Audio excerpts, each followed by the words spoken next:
Good afternoon, everybody. Welcome to InfoComm 2018. We're here on the NEC Display Solutions stand. It's in the Central Hall. And we have the CEO of InfoComm with us, David Labuskes.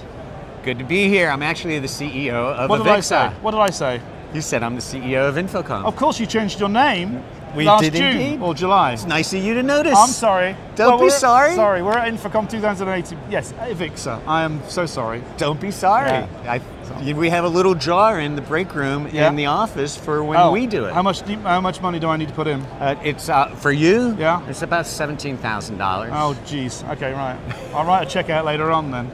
So sorry. So I was going to lead my leading question, which I prepared very carefully beforehand. I was going to say, this is the first InfoComm 2000. This is the first InfoComm from Avixa.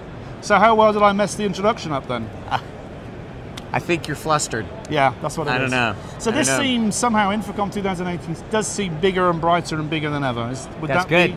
That's good. We certainly feel bigger and brighter. You know, there's 1,000 numbers you can judge a show by, and you know, the big number everybody always focuses on is attendance, and we don't know that number for a couple more days. Right. The numbers we've got, we've got more exhibit space and demo space and education space than we ever had. Right. We've got over 3,000 people that signed up for the education workshop seminar packages. I mean, the education stuff seems to be endless. I mean, the last couple of days we got in over the weekend, but on Monday and on Tuesday, education stuff just seemed to be endless. It is endless, and it's such a deep and enriching part of the show.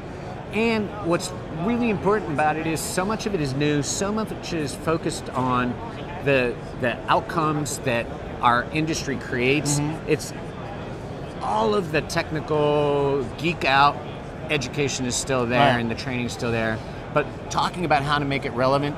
And then what I'm really excited about is how this education is interweaving itself throughout what we do the rest of the year. And that goes to part of why we're Avixa instead of InfoComm, in that Avixa operates around the globe 365 days a year. We do 10 trade shows, but the rest of the time we're still creating relevance, we're still providing community, we're still acting as a catalyst for market growth. And none of that happens without real content, right? You can reach people and start a conversation, right? We all probably at some point, if not now in our career, made a living out of walking up to strangers and introducing ourselves and starting a conversation. Right. But friendship, like real relationship, happens when you have relevant content to talk about with each other. And so we're working hard on developing content that's relevant to the chief marketing officers, the CIOs, and the CEOs in the vertical markets that our exhibitors want to reach. Yeah. Some of that's making its way into education. Some of it's coming out of education. I can just keep going. I mean, so and Tide Conference, which is third year here. So first Tide Conference in Vegas. Yep. But the third year, if you count the one in ISE, you count that as part of the same Absolutely. Yeah. So that's coming on really well. You had some great speakers yesterday for that. I'm really proud of that. You know, maybe I shouldn't confess on video, but I wasn't necessarily a big fan of it. And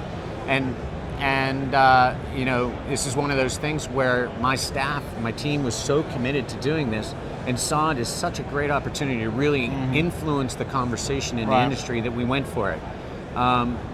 So events like this, right, you invest in them first. We were chatting about that before the video. And eventually, hopefully, they become revenue neutral or maybe even make a couple dollars. We're not there yet, but where we are this year is, one, we had over 200 people attend. So first time we broke a 200 number, and that's kind of a nice, sweet number for a conference. The second thing is a lot of those speakers asked if they could come and speak. So it's less of a writing a check, pay to play. You're actually creating enough of a brand, and you're creating an audience that's relevant to the speakers as much as the speaker is relevant to the audience, that they're asking if they can use that stage. So I think look for more from that in the years to come. Brilliant. Now you've also announced, I think since we last spoke, there'll be 2 new events in Asia. So you've got InfoComm Bangkok. And there's another one in a city in China which I can't remember. InfoComm. It's Chengdu. Chengdu, which is Western China. We took a lot of look at the Chinese market to see how do our manufacturing members want to serve that market and reach that market. We have a sold-out show in Beijing every year. We literally have reached capacity with regards to the convention center there. We started looking at a lot of the cities in China, and we wanted to ensure that we didn't cannibalize that show and or waste the money of the exhibitors on bringing the same people to a second show. Gotcha. So by moving to Chengdu, it's an incredibly strategic city for China right now with their One Road, One Belt initiative, which is to connect China to Europe through the mainland rather than overseas. And Chengdu sits right there on what used to be the Silk Road. Yeah. That show is in September of this year. We had hoped that we would have about 40,000 square feet there, and we've already got contracts on over 60,000 square feet there. So, it's gonna be, so I'm jazzed about that. That's good. The Bangkok show starts in May of next year. It's InfoComm Southeast Asia. Okay. And the only reason to sort of call out that distinction is that Thailand's not big enough, Singapore's not big enough, Vietnam's not big enough, Cambodia's not big enough. None of those economies are big enough on their own to support a trade show and to support the investment the exhibitors have to make. But if we can make that be a true regional show for Southeast Asia, then it's a demand that marketplace is crying out for. There's nothing like that there. And that's May in 2019. May 2019, yeah. Now, one of the things you must also be pretty excited about this show is how the park is developed. Yeah, I think the park is great. You know, you never make all the people happy. You can only make some of the people happy some of the times, right? So there's debate about is it distract people from the stands and whether or not there's a challenge there. Part of the success of a trade show is people wanting to come back, right? Part of wanting to come back is that it's not a miserable experience, right? We joke about eating a cold hot dog sitting on the floor in the hallway. The park gives us a place where you can have informal conversations, grab a bite to eat, explore some of the AV in an environment that's sort of friendly and welcome environment. And right next to the park is C2. I'm sorry, which is brilliant. No, C2. I was going to say about C2 as well. And, C2 is another example of this desire to talk about the integrated experience and the outcomes that AV creates. And I'm terribly jazzed about that. We talked before off camera about both of us did the Sky experience, and I, like you, was surprised by the sensory feeling I had as we were being elevated. It's only 15, 20 feet in the air, but you actually do feel like you're going up in the air in a hot air balloon. Sure. And it does free you to have different kinds of conversations. I think that tied in with, if you think about our education conferences, you talk about Tide, and I didn't talk about Center Stage, but you even look at Center Stage and the quality of the speakers there.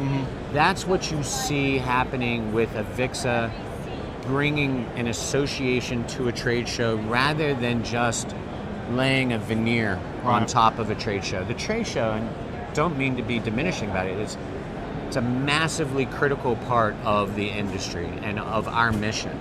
But it's informed by content, and people come for both the content and the exhibitors. And I'm just watching all of these parts work together in a really successful and exciting machine.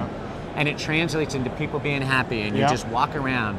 There's this thing, I'll stop talking. There's this thing that everybody talks about in the trade show business and nobody can define, and it's the buzz, right? You just feel it.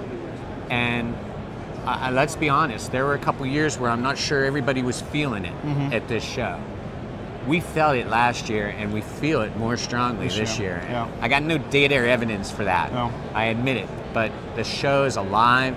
The industry is growing at an exponential rate. We're rocking it. Well, I think you are, David. So thank you. Thank you very much indeed. Thank you.